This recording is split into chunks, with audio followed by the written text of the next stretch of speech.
Greetings, teachers, and welcome to the Music Teacher Mastermind Podcast. For the month of March, I am talking all about conferences, and today I am thrilled to be talking with Andy Villemez and Annie Jeng regarding the piano conference NCKP. Annie and Andy, welcome. I'm so glad to have you. Thanks for having us. Yeah, thank you. And I know I said this before we started recording, but I really like saying Annie and Andy. It's just so fun. I'm sorry, I can't let that go. Okay, so before we get started, would you both mind just briefly introducing yourselves and maybe telling us about your roles with the NCKP? Sure, I guess I'll go first. So hi, everyone, and thank you so much for having us on your podcast. My name's Annie Jeng, and I teach piano and piano pedagogy at the University of North Carolina at Greensboro. But in terms of NCKP, I'm involved in their national planning committee, and I'm also involved with two of their subcommittees, one along with Andy, which is business and entrepreneurship, and the other one is advocacy and community impact. So I guess I also forgot to mention, I will be one of the facilitators also for the summit, which we will talk about in a little bit as well. Awesome. Cool. Yeah, so I'm Andy. Hi, listeners or watchers. I'm a professor at the University of Cincinnati. I teach piano and piano pedagogy, and then almost identical to Annie. Jeez, I already did it. This year I'm on the National Conference Planning Committee, and then I chair the Business and Entrepreneurship track or subcommittee, and I'll be a facilitator as well for the Innovation Summit. So we're really excited. Awesome. So does that mean both of you will be there this summer? Yeah.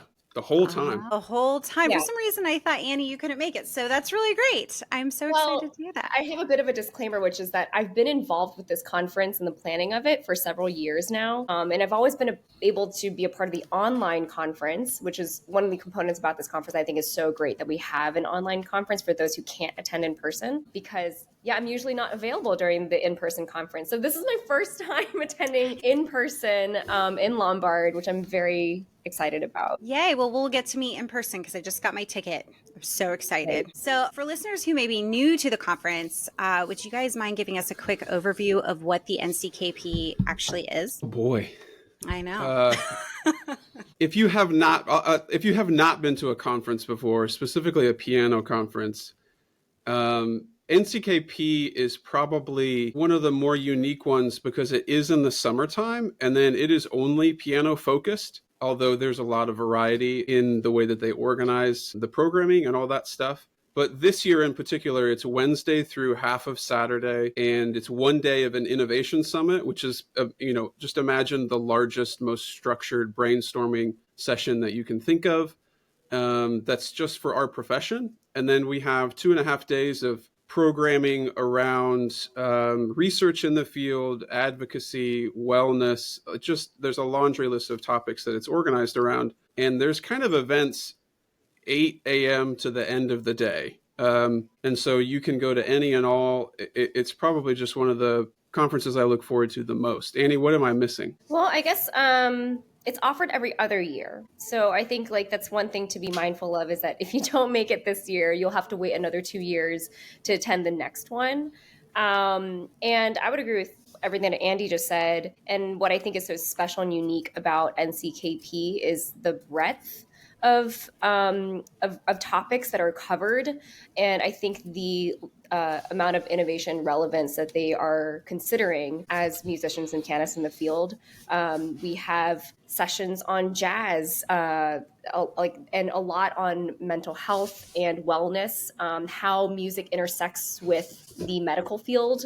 I think a lot of this is, of course, to share the research that a lot of people have been doing in the field, but also to think after this, what do we want to do and what are the action plans that we want to do to foster a really wonderful piano and music community. And I have to say that the NCKP is fun. I mean, my first time was the last one 2 years ago, and it was like a love fest of teachers. It was just so much fun, and there was something for everyone, and all of the booths.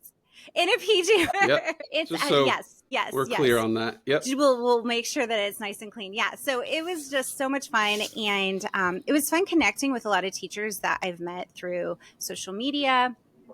And just, and then it was kind of cool too when I got to tell my students, when I give them new music, I'm like, oh yeah, I know him or I Yeah. know her, because you get to meet so many people that you've heard of. So it's really great. And then I wanted to talk about the fact that it's always in Chicago, because this is something that I was wondering as I was preparing for this. And I thought, I love the fact that it's in Chicago for me, because Andy, you and I, we're in Cincinnati, so that's not hard for Yep. us at all. But is there a reason why it's always in Chicago? I can guess. Okay. I don't think we have any official, like, we're not spokespeople for Francis Clark Center, but we can certainly help spread rumors about them. Okay. One of them is, I think it's very practical, actually, which is that Chicago is one of the easiest cities to fly to. And then Lombard is just on the outside of Chicago. So you're not paying for urban big city hotel prices, but you are paying for the convenience of getting to a big city.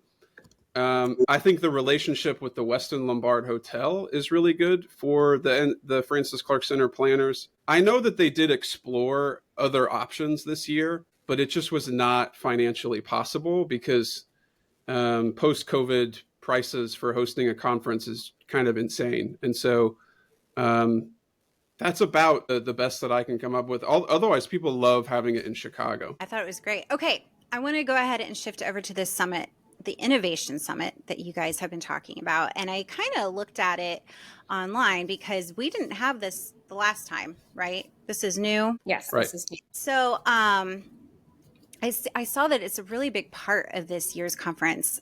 Can you explain exactly what it is? Is it the whole time? Is it one day? Do you have to buy a new ticket? I mean, how does it work? Yeah, so the summit, I believe this is the first time that they're doing this. Is that right, Andy? I think so. Yeah, and the impact of it, I think, is pretty significant and goes to show, I think, how far into the future Francis Clark is thinking about what's happening in the music and piano community, and also how much they want voices to be heard. You know, the fact that they integrate this into the conference, I think, is a huge thing, because sometimes, you know, they could have a summit, but it's a separate thing.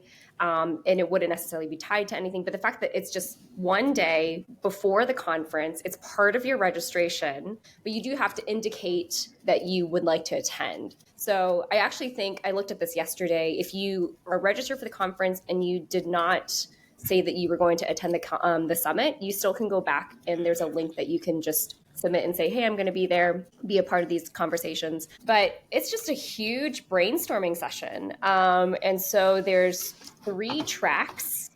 And Andy, do you remember what the 3 tracks are? Because right now, off the top of my head, I will be one of the facilitators for the young/new professionals track. And Andy, what are you facilitating for, actually? I didn't know that.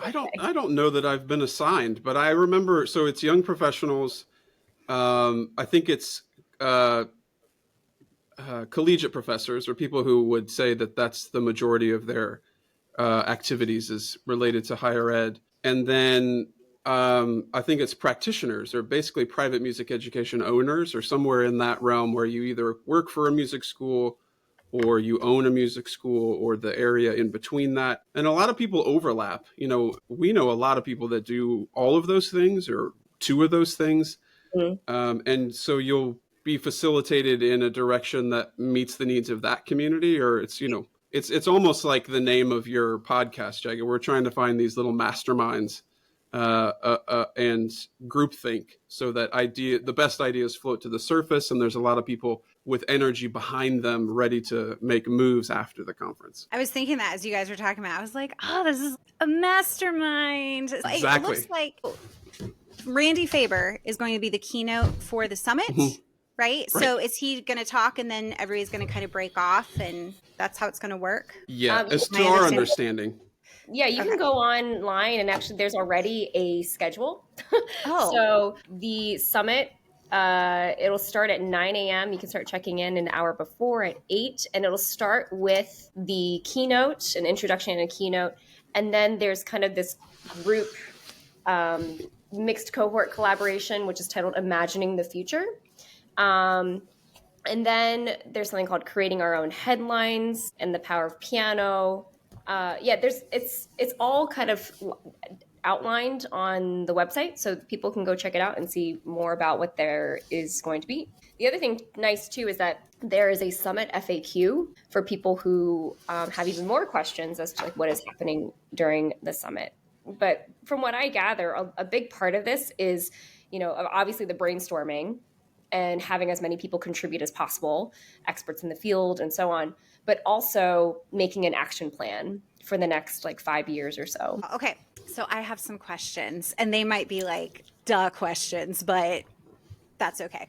So during the summit, what date of the conference is the summit? Wednesday, right? The 23rd, I believe. Wednesday. And that's the first day? Mm-hmm. Yes. Right. Okay.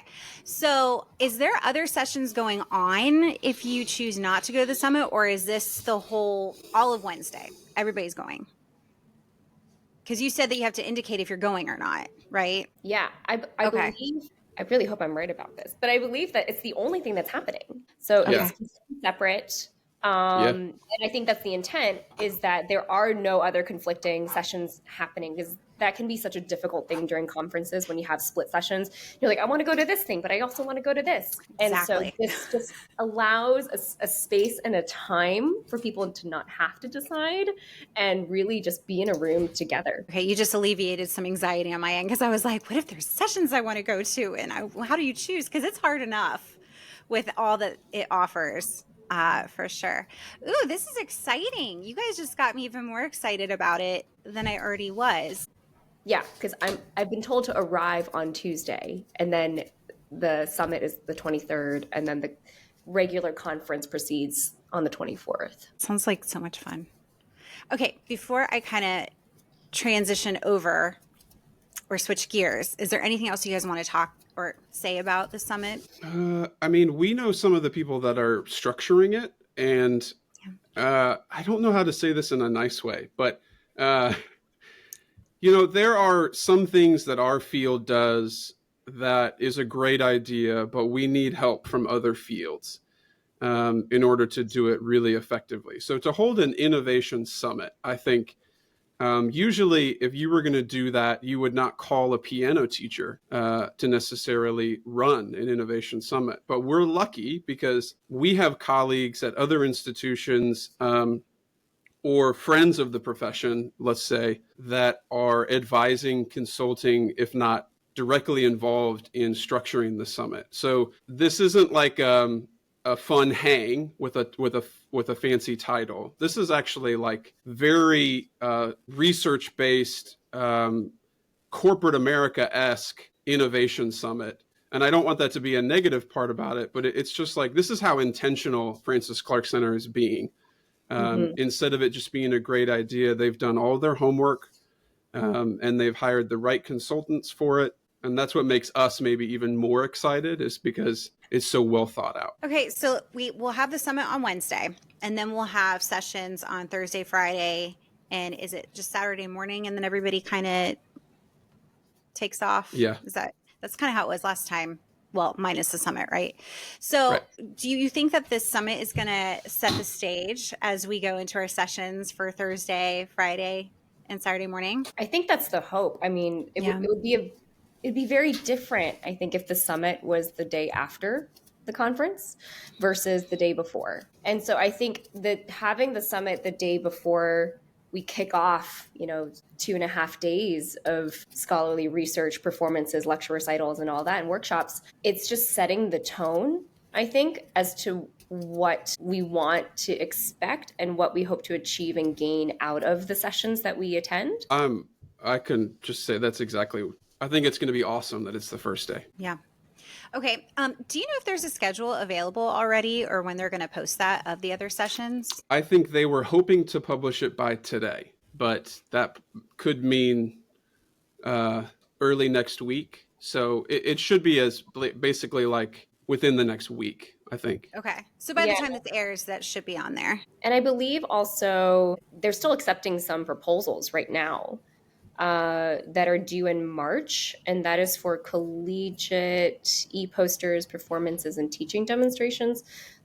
So You said something in one of your emails, Annie, and I thought this was really cool. And it's the fact that this conference is going to be offering some sessions in other languages. I have on here Spanish, Mandarin, Portuguese, and Korean. Mm-hmm. So can you elaborate on how that's going to work? Yeah, I think it goes to show how wide the reach of Francis Clark is and the attention and interest from those internationally who want to be a part of this community. But from what I understand, some sessions will be offered in those languages specifically for those who are native speakers of those languages.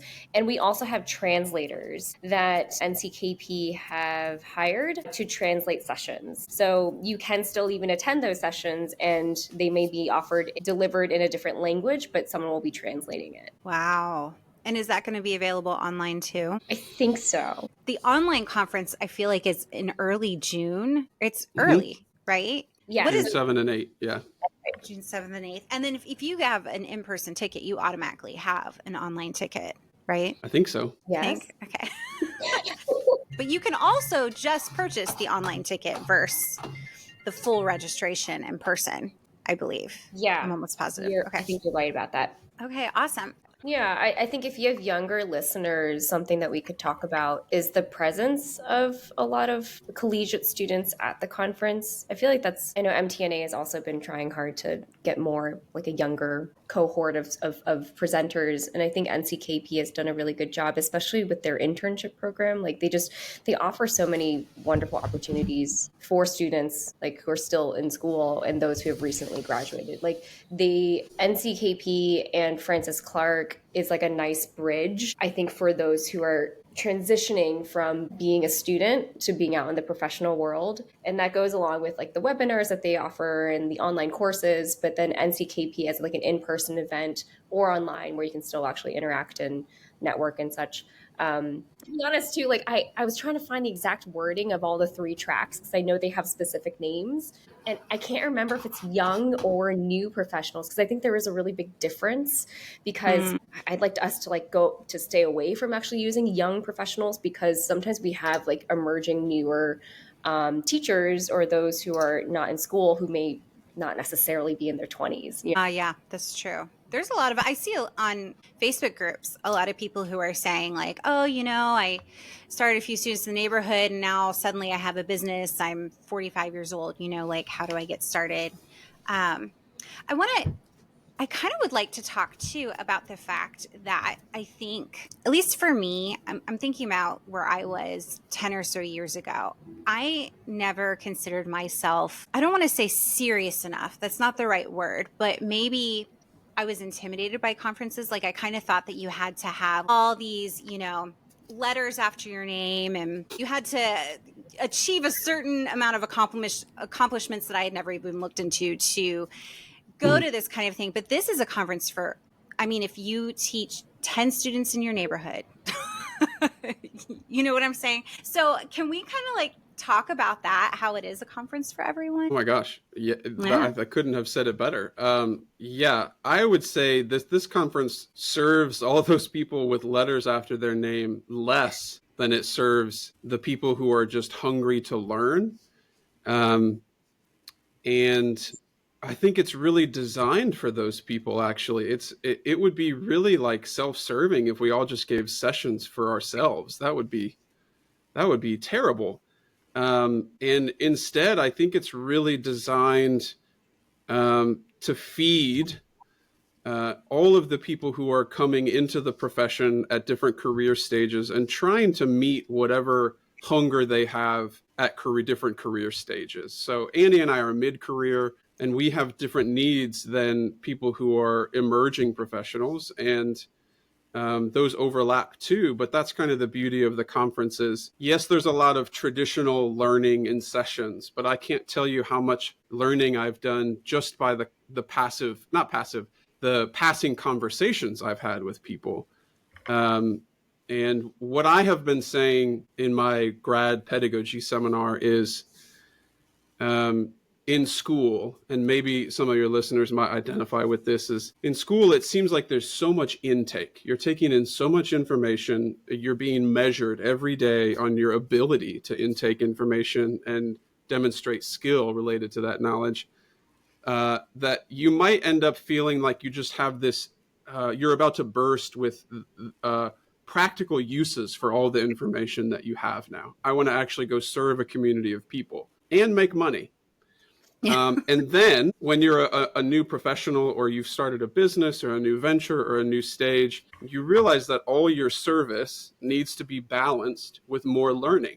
And it's just always this back and forth between I love to serve a community, and then I need input too. And that's where this conference, and particularly a lot of conferences, come in. Is it's time for people who have been serving all year to actually take a few days to get some input, some inspiration, some conversations, and it really does change the outlook of the whole rest of your year. And I don't say that with any exaggeration. I think it's like a professional necessity for a lot of us to go to these, not so we can hang out and stay up too late, but honestly, to just get revitalized with the how and the why of what we do. Yeah, that was so well said. I think that conferences, they serve such an important purpose, exactly what Andy just said, of revitalizing. Like I'm always leaving conferences so inspired, and wanting to put into practice some of the things that I just learned. And the way that conferences, and especially I think with NCKP, the way that they're set up, they truly are for everyone. There's tracks for so many different interests. I love the fact that they're featuring jazz pianists this year. There's cool.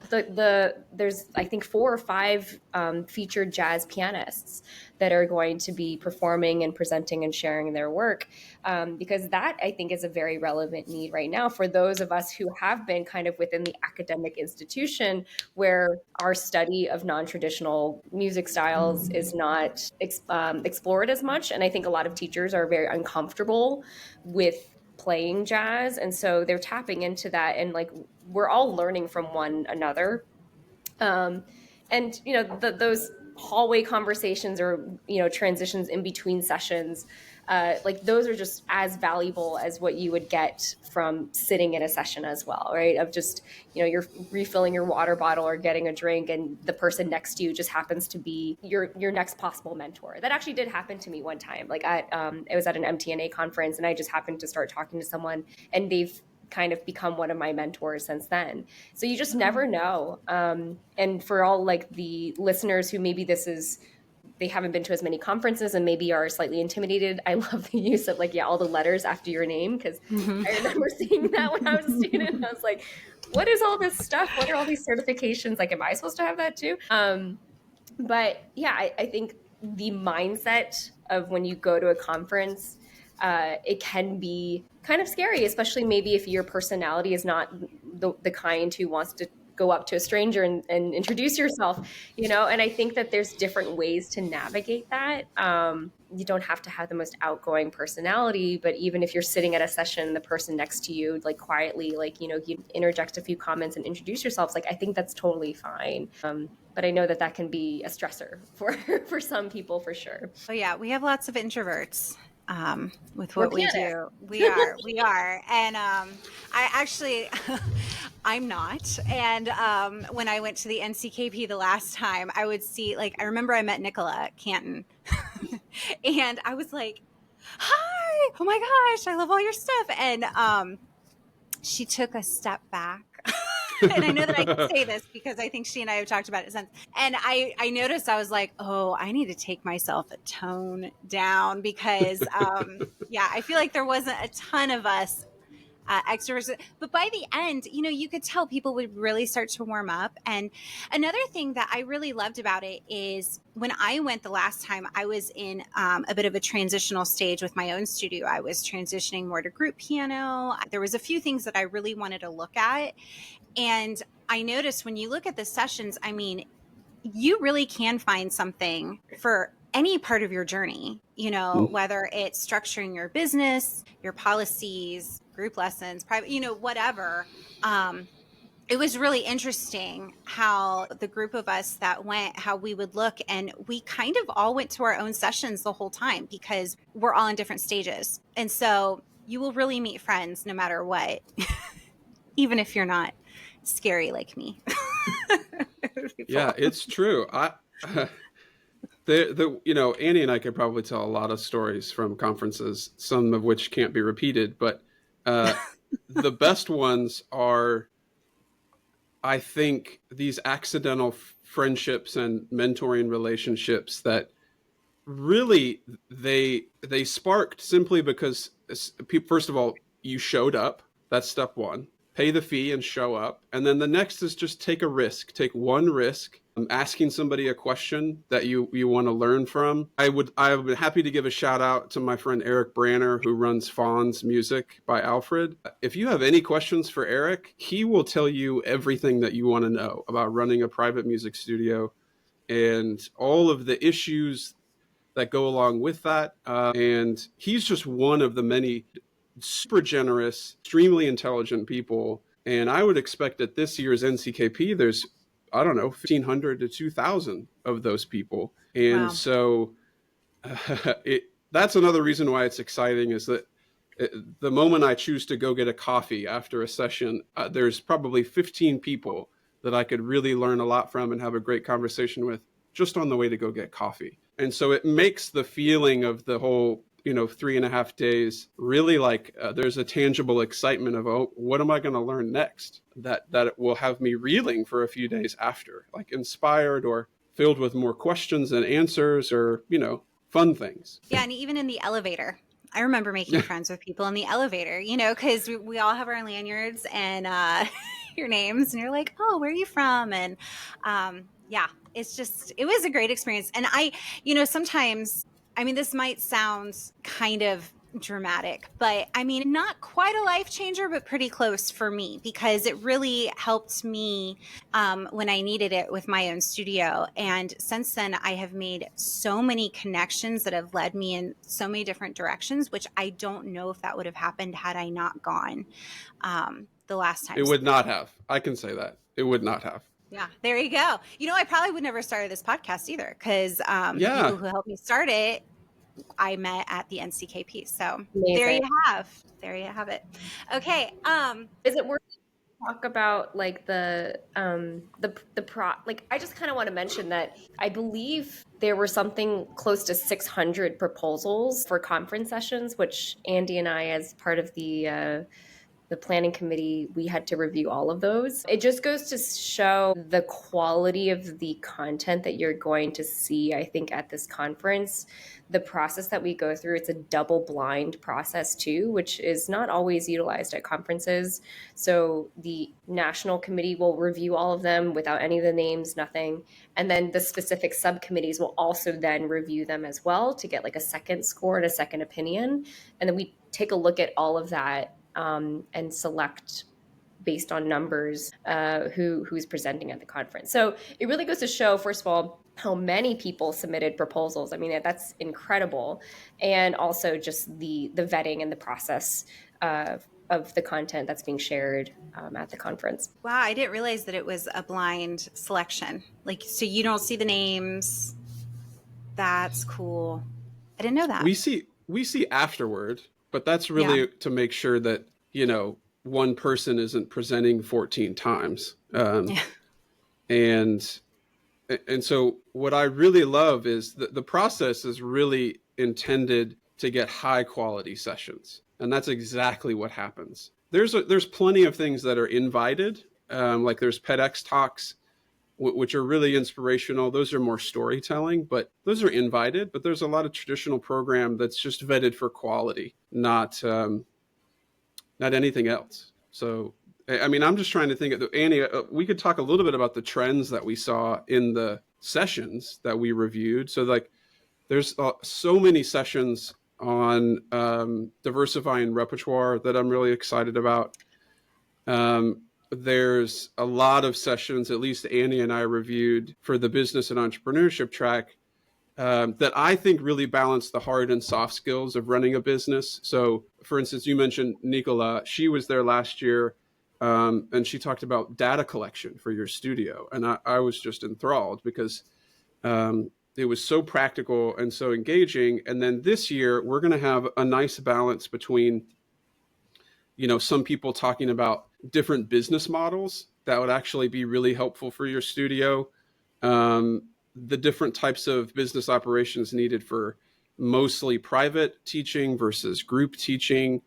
And then there's also a lot of maybe zoomed out conversations about how developing, values and mission statements and understanding your community helps you be more successful in your business too. So there's a lot of things that go from 35,000 feet to stuff right in front of you that we're excited about. Wow. Yeah, and some of the trends that I saw too, something that I found very exciting, because Andy mentioned a lot of proposals were discussing diversifying the repertoire. The conversations about this really were prompted kind of in 2020 during the pandemic, and to see how far it's come now in 2025, to the point where we had multiple proposals about the same undiscovered composer. Like, I remember we had conversations during like that planning committee meeting of, can we have 2 sessions that are about similar composers, similar topics?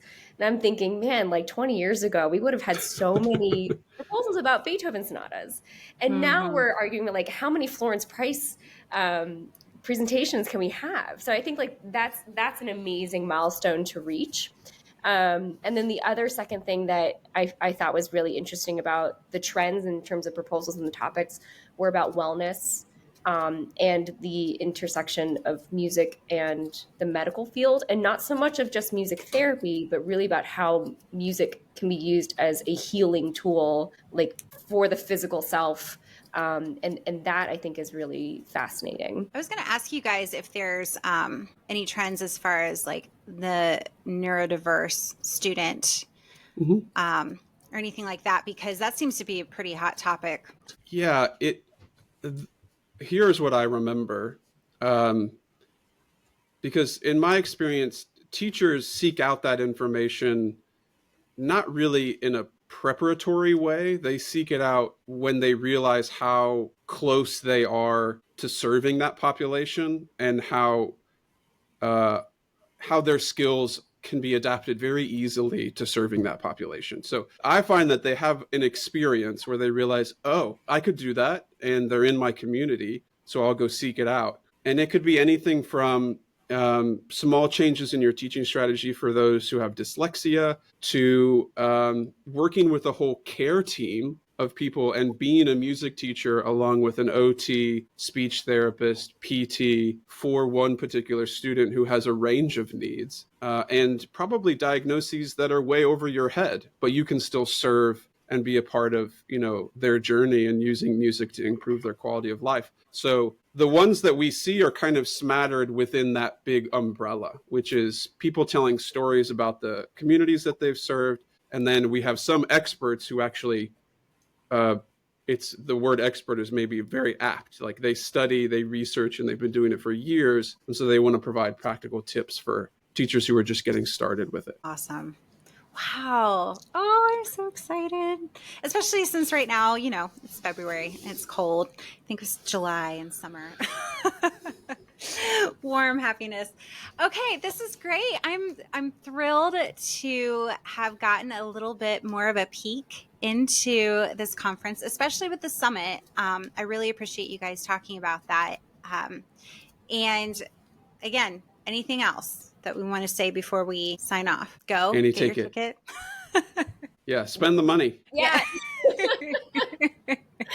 I think it's totally worth it. And even if you can only attend the online conference, I also think there's so much that you can get out of that. I feel like there was a bit of this fatigue with online conferences, especially after the pandemic. But I actually think NCKP does a really good job of still maintaining some sense of community. I don't remember the specific app that is utilized, but it's not just, tuning into a session here or there. You can actually still interact a little bit with the people who are attending the online conference, but it's so worth it. Go register, and we'll all be there. So we're excited to see you there as well. Yeah. If you're listening, come bug us and say hi. Yeah, please do. Yes, absolutely. Well, thank you so much for joining me. I appreciate you guys, and hopefully we see you later this summer. Great. Thanks, Jackie, for having us. Yeah, thanks so much.